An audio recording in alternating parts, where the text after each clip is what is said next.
Chad Dukes is in a big motion picture now. He's a big movie star. It was difficult for us even to get him in here because he feels like he's so far above people who do radio.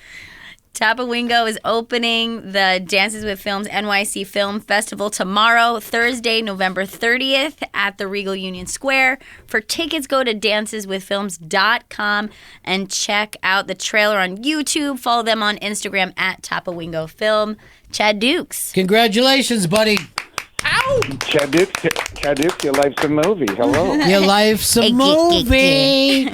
And you let us know that you're in this movie. And I'm like, I can't wait to see the Chad Dukes scene. Mm-hmm. Oh, I'm sorry, my friend. He's in this movie quite a bit. He really is. It's like such a big part, Chad. And yeah, I'm the Biff Tannen of the Tapawingo. You really are, and you're very good at it. You come off as evil, but his scene partner is Billy Zayn. So great. Unbelievable. Awesome. So great. Yeah. I spent a lot of time in a car with him, and piercing blue eyes is like a term I think people just throw around haphazardly from time to time. Mm-hmm. But I was on a bus because we just had the COVID mandates and we were filming the thing, and we were wearing a mask. And I saw him coming out of the hospital. I saw him coming out of the hotel, and I just saw his eyes. I'm like, holy shit, that's got to be Billy Zayn, because those are the dreamiest eyes I've ever seen. He does have dreamy eyes. You're right. And was he just super cool the whole time the way you wanted him to be? He was very interesting. He was not what I thought. And I don't know if you guys like Westerns as much as I do. Tombstone's like my favorite movie. Love it. So, yeah, I had a copy of Tombstone in my back pocket the entire time we were filming. I never got the balls to ask him to sign it. But the last day I asked him, I said, we're at a bodega at 3:00 in the morning in Hopewell, Virginia, filming the scene that got cut out of the film. I said, do you have any Tombstone stories? And he said, me and Bill Paxton had to share a rent-a-car the entire time. And on the first day, they hit a turkey vulture, and it got stuck in the grill of the SUV, and they both didn't want to pull it out. So they drove around for the next 3 weeks filming in the desert with this turkey vulture stuck inside it. And by the time they took it back to Enterprise, it was a goddamn skeleton. Like the entire corpse just withered. This is the best Western story I've ever heard in my life.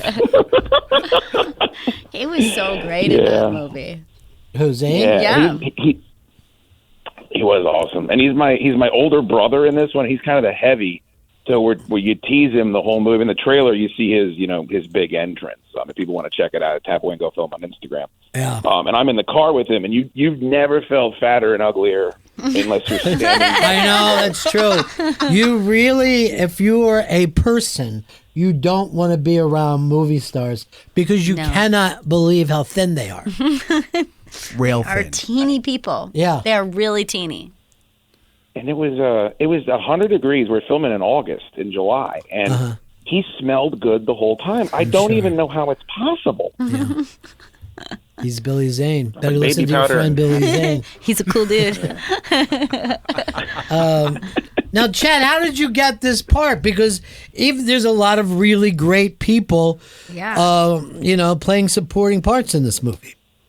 Yeah, Gina Gershon's in this movie. John Hader. I mean, it's just Cliff from Cheers is in this movie, which is just fantastic. Yeah.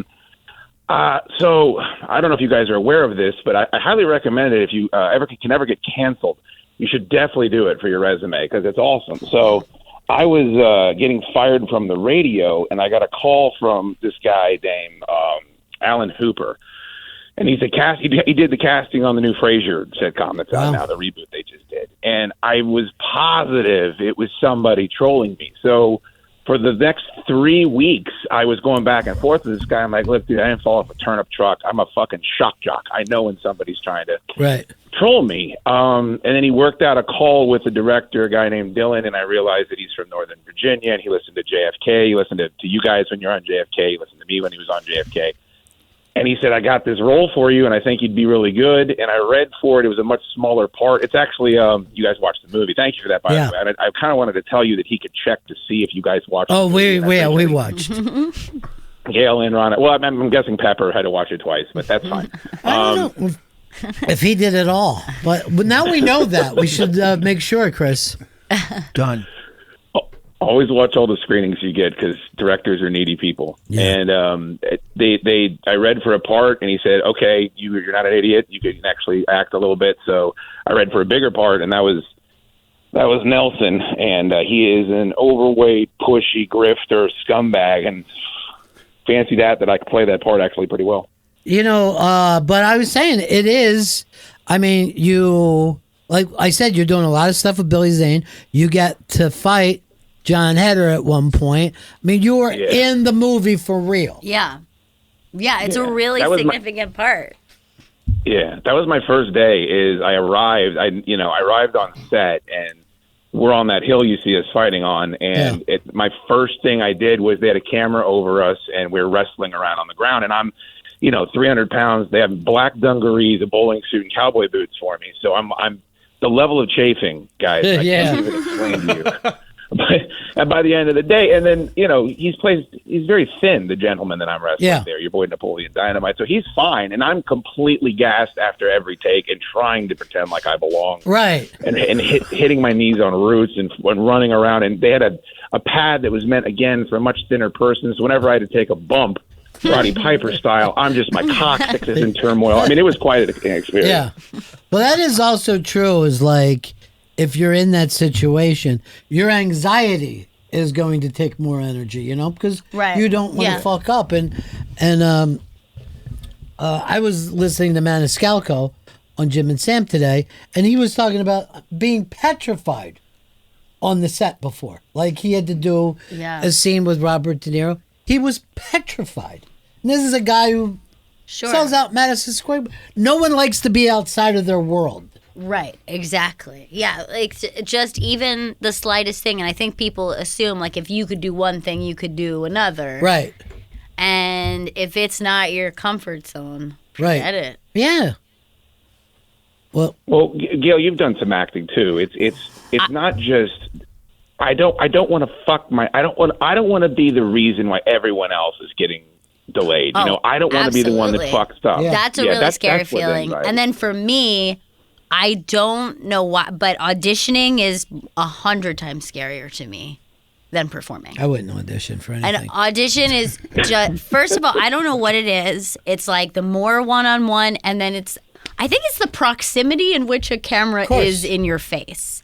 Whereas, like, when you're on set, like, the camera's not right here. Like, they're sat back a little. You're in your world. You have other people around you. It's not just, like, lights focus on you. I find that less scary than just being in a small room while people stare only at you with a camera like 3 inches from your face. Judging. Oh, my God. It's terrifying. Well, Ronnie told the story. Ron, when you went on, I think it was on the set of, was it the Ghostbusters reboot? Yeah, it was on the Ghostbusters, the one they did with the women, was invited up there. It was unbelievably gigantic. Well, I remember you saying, fuck indie films. All I want to do is big budget films. That's all I do.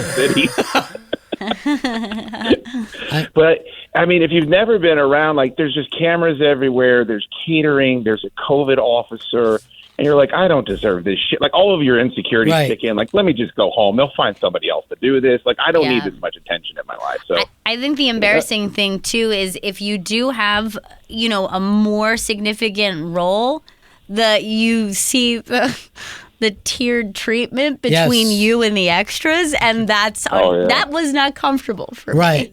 To feel like a special chosen girl who gets to sit during this part, or gets food brought to them, or like hair and makeup while they're just like having to sit in the same spot and do the same thing over and over, and you're like, oh, I'm sorry.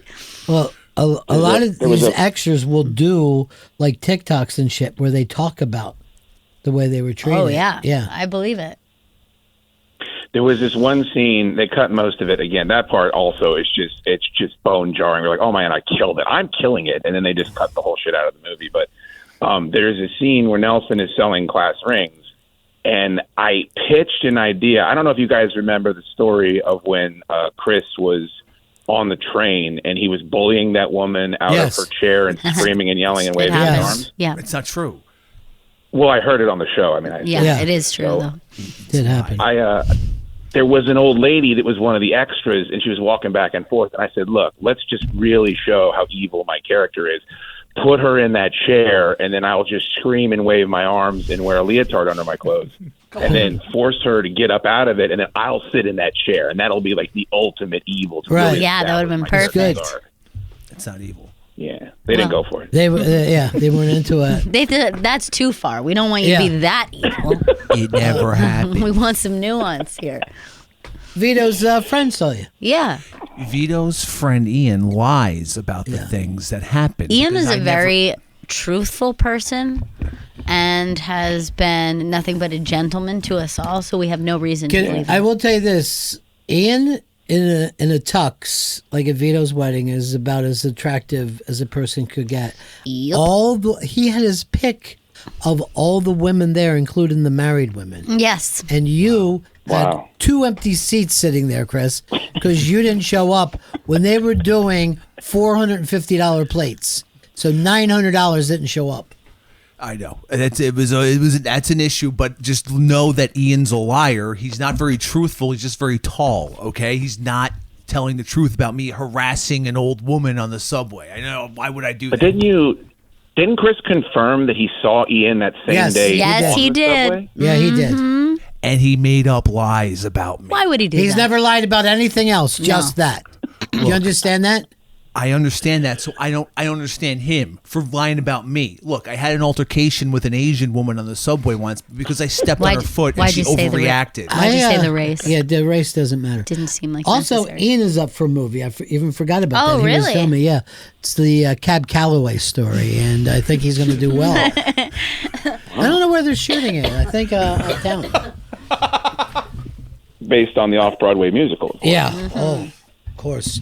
I wonder if you will get a sequel to this.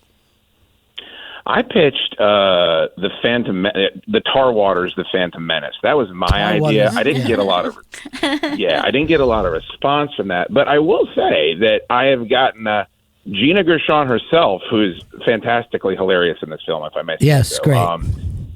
She reached out to Dylan Narang, the director, and specifically, I don't know, maybe he's telling me this to make me feel better, but said, yeah, that was a really funny performance. And I think there's a place for physical comedy, I think, in everybody's heart. And basically what I did in the movie is I just tried my best to do something that a successful physical actor would do. So there's a scene where I steal from Chris Farley. There's a scene where I steal from Jack Black. And I think that when you're a rotund man, that's the best way to go. Yeah. And apparently Gina Gershon is a big fan. Can I tell you something? I don't know if there's anyone I love more than Gina Gershon. She's given me some very, very happy nights. Yes, she is. It's a little weird to say, but I find her attractive. Yeah. Is that weird? Yeah, it is odd. She was great in Killer Joe. So we went. This is another Chris Stanley story, Chris. Right? So and this is when Chris was heavy. So he was fresh into the business, just a fresh face boy. So I said, I'm going to this movie screening. Do you want to go? Remember, we used to have the screening rooms in New York. It was the best way to watch movies. So the critics would always be there, and Chris gets into one place. And it's next to, what was the critic's name? He's been around. Rex Reed? Yeah, Rex Reed. I thought it was Rex Ryan at first. So he gets next to fucking Rex Reed. We're watching the movie. There's a scene where Matthew McConaughey punches her in the face, makes her get on her knees.